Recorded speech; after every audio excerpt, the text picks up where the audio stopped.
జరిగిన పరిస్థితి అందరికీ కూడా తెలిసిందే. గత చరిత్రలో ఎప్పుడూ జరగని విధంగా ఏకంగా 99% వాగ్దానాలు అమలు చేశాం. ఎప్పుడు జరగలేదు ఆంధ్ర రాష్ట్ర చరిత్రలో కానీ దేశ చరిత్రలో కానీ ఈ మాదిరిగా మేనిఫెస్టో అన్నది ఒక పవిత్ర గ్రంథంగా భావించి అదొక బైబిల్ గాను, అదొక ఖురాన్ గాను, అదొక భగవద్గీత గాను భావిస్తూ టిక్కు పెట్టమని చెప్పి ప్రతి ఇంటికి పంపించి టిక్కు పెట్టమని చెప్పి ప్రతి అడుగుతూ ఆ ప్రతి అక్క చెల్లెమ్మల ఆశీస్సులు తీసుకుంటూ ఆ ఇంట్లో ఉన్న అవ్వాతాతల దీవెనలు తీసుకుంటూ ఈరోజు కూడా ఈ మాదిరిగా బటన్లు నొక్కడం ఏకంగా 2,70,000 కోట్ల రూపాయలు ఎటువంటి వివక్ష లేకుండా ఎటువంటి లంచాలు లేకుండా ఏ నెలలో ఏమిస్తామో అని ముందే చెప్పి క్యాలెండర్ ప్రకటించి ఆ నెలలో అది తప్పకుండా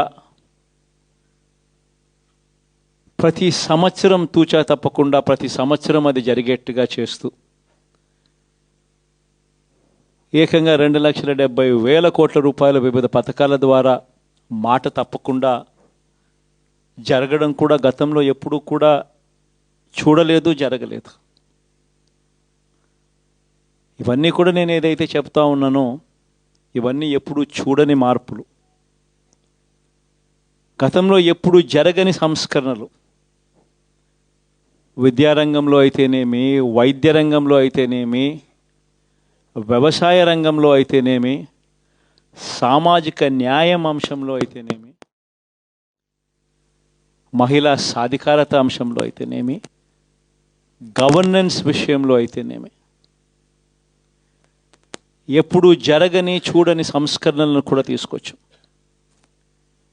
ఇవన్నీ నేను ఏదైతే చెప్తా ఉన్నానో ఇవన్నీ మనం చేసి చూపించి ప్రజల మన్ననలు పొందిన తర్వాతే ఎన్నికలకు వెళ్ళాం. ఎన్నికల్లో ఏమైందో తెలీదు.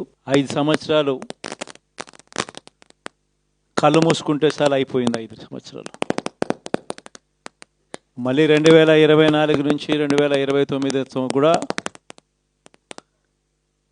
అదే మాదిరిగానే కళ్ళు మూసుకుంటే 2029 కూడా కళ్ళు మూసుకుంటే వచ్చేస్తుంది. ఇవి మనం గుర్తుపెట్టుకోవాల్సిన అంశం ఏమిటి అని అంటే సినిమాలో ఓన్లీ ఫస్ట్ హాఫ్ మాత్రమే అయ్యింది. గతంలో కూడా ఇదే మాదిరిగా పరిస్థితులు ఉన్నప్పుడు కూడా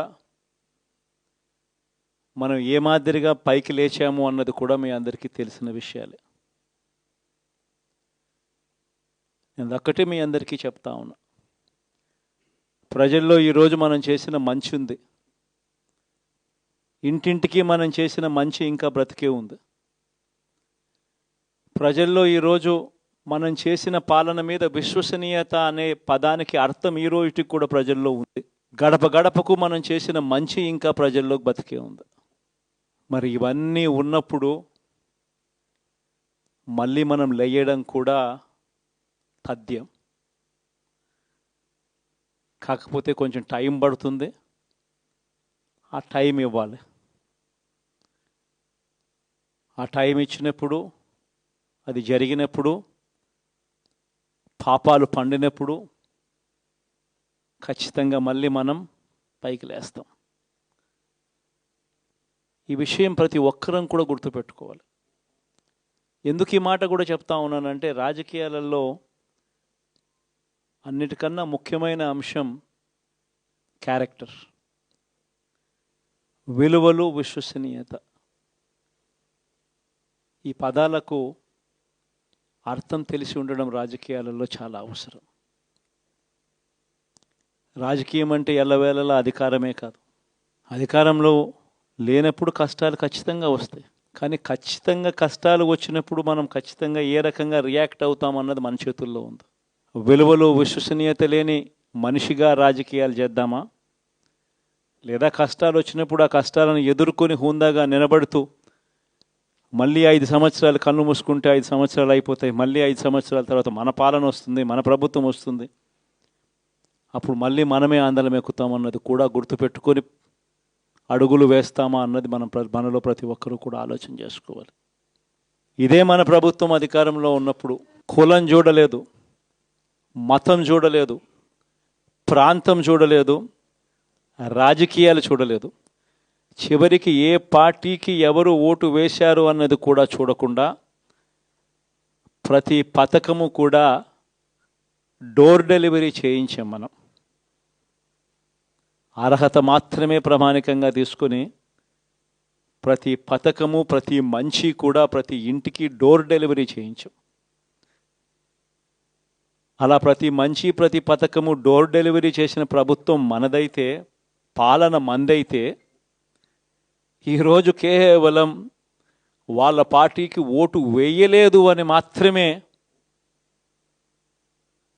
ఓటుకు వేయకపోవడమే పాపం అన్నట్టుగా ఈరోజు రావణ కాష్టం సృష్టిస్తూ ఉన్నారు, విధ్వంసం చేస్తూ ఉన్నారు,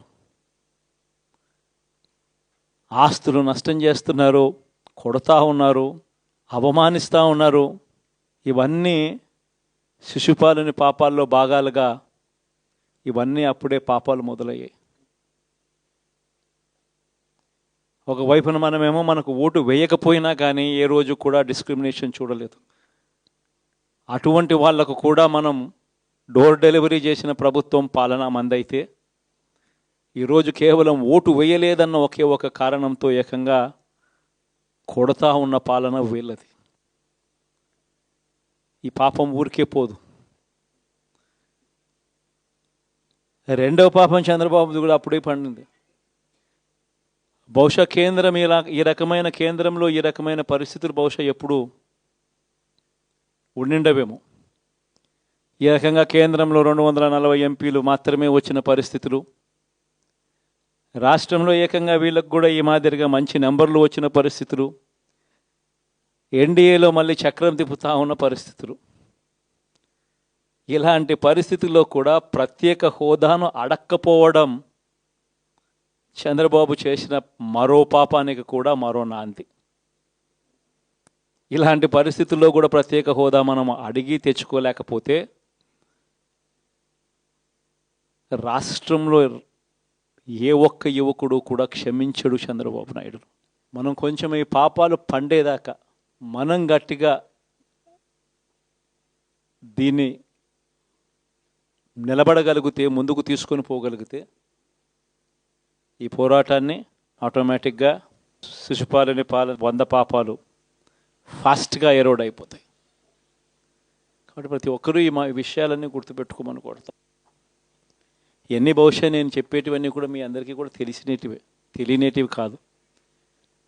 కేవలం నేను మీ అందరికీ గుర్తు మాత్రమే చేస్తా ఉన్నా. కష్టాలు రావడం అన్నది సర్వసహజం. కష్టాలు ఇలా మనం ఎదుర్కొని నిలబడడం అన్నది మన చేతుల్లో ఉన్న అంశం అన్నది మాత్రం ఖచ్చితంగా ప్రతి ఒక్కరూ గుర్తుపెట్టుకోమని మీ అందరితో కూడా కోరుతా ఉన్నాను. శాసనసభలో, చట్టసభలో మీ సభే అన్నిటికన్నా ముఖ్యమైన సభ అవుతుంది. ఓటు వేయలేదు అన్న ఒకే ఒక కారణంతో మనుషుల్ని కొడతా ఉన్న పరిస్థితుల్లో, మనుషుల్ని అవమానిస్తూ ఉన్న పరిస్థితుల్లో, మనుషుల్నే బలవంతంగా ఆస్తి నష్టం చేస్తూ ఉన్న పరిస్థితుల్లో ఇక ప్రతిపక్షం ఉన్నది ఒకటే ఒక పార్టీ, ఆ పార్టీకి అవకాశం ఇవ్వాలా అన్న కనీస నైతిక విలువలు వాళ్ళు పాటిస్తారన్న నమ్మకం నాకైతే లేదు. కాబట్టి మీరు చేయాల్సిన పాత్ర గొప్పది, చాలా ఉంది అన్నది మాత్రం గుర్తుపెట్టుకోండి. రాబోయే రోజుల్లో యాక్టివిటీ లెవెల్స్ అనేది ఆటోమేటిక్లీ పెరుగుతాయి. రాష్ట్ర వ్యాప్తంగా ఉన్న కార్యకర్తలందరినీ ఎవరినైతే వాళ్ళు ఇబ్బందులు పెట్టారో ఖచ్చితంగా వాళ్ళందరికీ మనోధైర్యం ఇస్తూ వాళ్ళ గ్రామాలకు వెళ్ళి వాళ్ళకు తోడుగా ఉండే చేసే కార్యక్రమాలు జరుగుతాయి. రాబోయే రోజుల్లో ఇంకా టైం గడిచే కొద్దీ ప్రజల్లోకి వెళ్ళే కార్యక్రమాలు ఇంకా ముమ్మరం అవుతూ పోతాయి. చివరికి ప్రజల్లోనే ఉంటాం. ప్రజలతో కలిసి పోరాడే కార్యక్రమం వేగంగా టైం గడిచే కొద్దీ మనము వేగంగా అడుగులు ముందుకు వేస్తాం.